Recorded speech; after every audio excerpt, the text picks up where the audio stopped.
तो दोस्तों अवेंजर्स ड्यूम्सडे एक बहुत बड़ी मूवी है जिसका प्रमोशन भी काफी बड़े लेवल पर हो रहा है। इसीलिए इस फिल्म का सिर्फ एक टीजर नहीं बल्कि 4 टीजर्स आने वाले हैं जिसमें अलग-अलग कैरेक्टर्स पे फोकस किया जाएगा।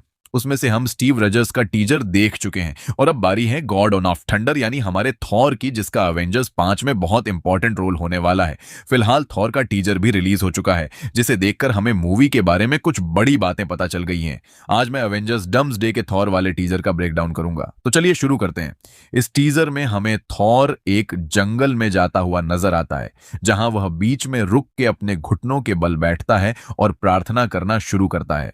थॉर यहां अपने मरे हुए पिता ऑडिन से कहता है कि उसने जिंदगी भर कई सारे फर्ज निभाए और बहुत सी जंग लड़ी है, लेकिन किस्मत ने अंत में उसे कुछ और ही दिया जिसकी उसने कभी उम्मीद भी नहीं की थी, और वह है एक बच्ची जिसकी जान बहुत मुश्किल से बची है। थॉर अपने पिता से विनती करता है कि वह उसे बहुत सारी शक्ति दे ताकि वह फिर से लड़ पाए और एक नए दुश्मन को हराकर अपनी बेटी के पास लौट सके। उसे कोई योद्धा नहीं बनना है, बस अपने बच्चे की रक्षा करना है। आगे थॉर कहता है कि बच्चों को जंग के बारे में कुछ मालूम नहीं है, उन्हें बस शांति पता है जो कि उसे कभी नहीं मिली। इस तरह से थॉर अपने पिता से उस बच्ची को बचाने की भीख मांगता है।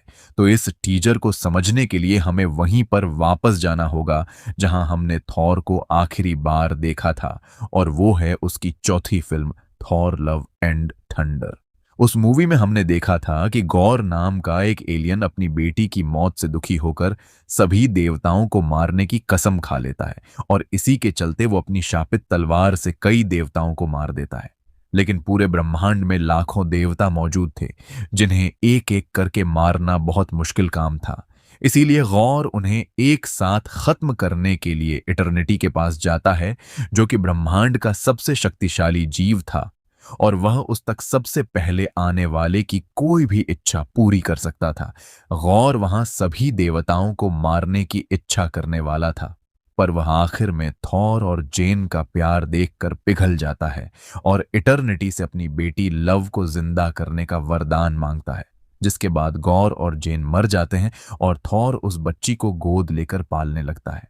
थॉर ने आज तक सबसे ज्यादा प्यार अपने परिवार और जेन फॉस्टर से किया है, पर वह सब अब मर चुके हैं, और फिलहाल थॉर इस बच्ची से बहुत ज्यादा प्यार करता है जिसे वह खोना नहीं चाहता। अब उसे खुद की जान से ज्यादा अपनी बेटी लव की फिक्र है और वह बस उसी के लिए जिंदा रहना चाहता है। वैसे तो थॉर लगभग अमर है और उसे मरने से डर नहीं लगता, लेकिन अब ब्रह्मांड पे एक बहुत बड़ा खतरा मंडरा रहा है जिसे रोकने के लिए थॉर को लड़ना जरूरी है, और इस लड़ाई में उसकी जान भी जा सकती है। इसी वजह से वो यह दुआ कर रहा है कि वो सही सलामत उस जंग से लौट पाए, अपने लिए नहीं बल्कि अपनी बेटी के लिए। तो आखिर वो कौन सा खतरा है जिसने गॉड ऑफ थंडर को भी डरा दिया? इसका जवाब हमें मूवी के नाम से ही मिलता है, जो कि है डम्सडे यानी डॉक्टर डोम, जो कि अभी मल्टीवर्स के लिए सबसे बड़ा खतरा है और उसका मुकाबला करना बेहद मुश्किल है। पर क्योंकि थॉर एक एसगार्डियन गॉड और एक अवेंजर है, इसीलिए उसे इस मुसीबत का सामना करना जरूरी है। और अब तो उसके पास लड़ने की एक खास वजह भी है, उसकी बेटी की सुरक्षा, जिसे थॉर न सिर्फ बचाना चाहता है बल्कि उसे अच्छे से पालने के लिए खुद भी जीना चाहता है। इसीलिए वह अपने पिता से प्रार्थना कर रहा है। फिल्म में हमें थॉर और डॉक्टर डोम की लड़ाई जरूर दिखाई जाएंगी, और यह टक्कर देखने लायक होंगी क्योंकि थॉर एक देवता है, इसीलिए वह बहुत शक्तिशाली है, लेकिन डॉक्टर डोम भी कुछ कम नहीं है।